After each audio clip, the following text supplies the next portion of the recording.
Regarding your budget, you should also prioritize 1 to 2 things that you want to put a big portion of your budget on. Hi, good day everyone. So welcome again to my channel, and for today's video, I will be sharing some tips on how to do an intimate wedding. So I myself had my wedding this year. I had it last October and it was an intimate wedding. I hope this video will help you to plan out and to do it. Let's get into the video.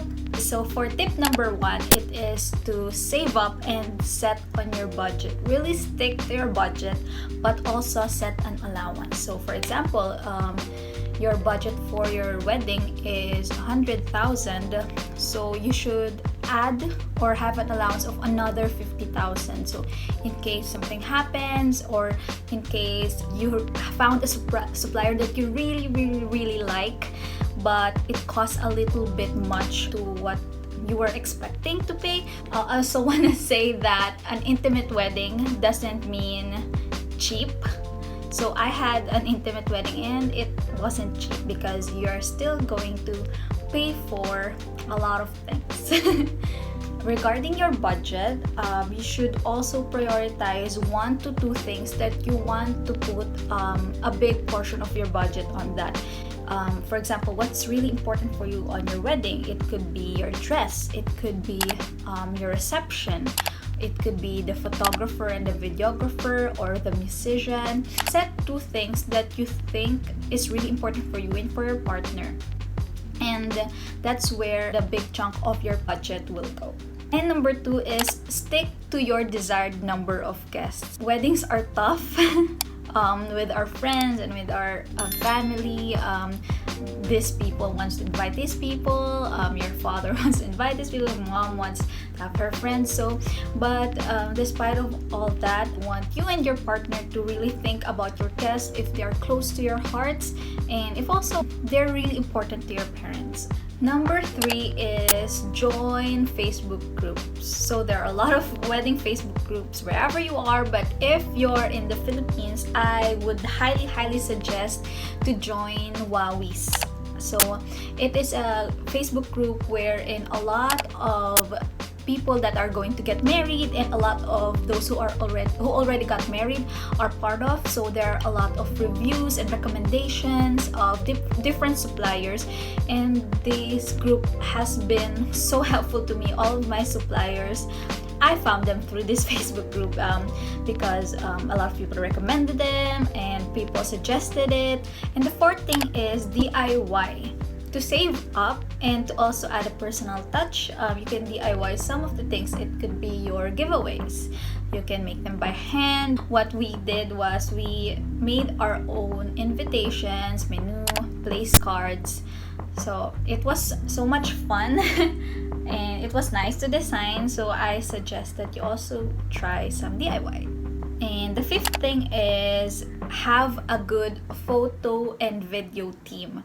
So to capture the moments, and you will really not regret this. This is an investment. So I highly suggest that you record this, that you find the right photo video team for you. For number 6, it is to have makeup artists. There is a makeup artist for each budget. Having a good makeup artist will also make you beautiful and will make you feel good on your wedding day, and it would look really good on your pictures. You won't regret this one. And for number 7, regarding hosts, you can definitely host your wedding. I did that on mine. Me and my partner hosted the wedding, but if you don't want to, you can also ask your bridesmaid, or you can ask your best man to do it. And for number 8 is have a program for your ceremony and for your reception. It would still be nice to have a program, and for the reception you can still do the first dance, the cake cutting, mother and son dance. If you only have a few guests, for example 10 to 20 packs, you can give at least each of them a minute to share their message, and it's a really nice touch to do. It's really nice to hear everyone's messages for you on your wedding day.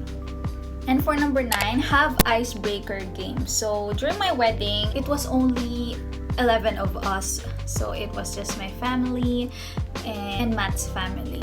So we had icebreaker games. It's a nice way to have the families interact with each other. For the 10th tip, do your research. I've heard a lot of horror stories when it comes to suppliers.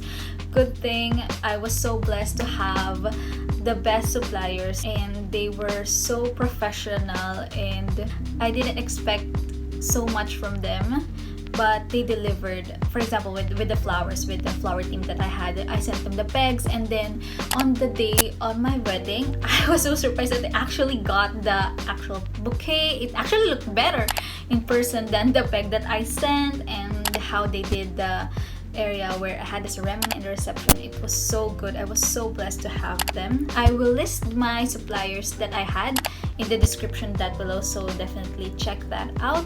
But for when it comes to suppliers, I highly suggest that you read the reviews, you read the comments. A lot of them already have Facebook pages, so definitely check that out with your partner. So yeah, those are all my tips. So I hope you enjoy your wedding, and I hope you enjoy the planning especially. I hope you have picked something up. Don't forget to like this video, and don't forget to subscribe to get more videos from me. So have a great day, everyone. Bye!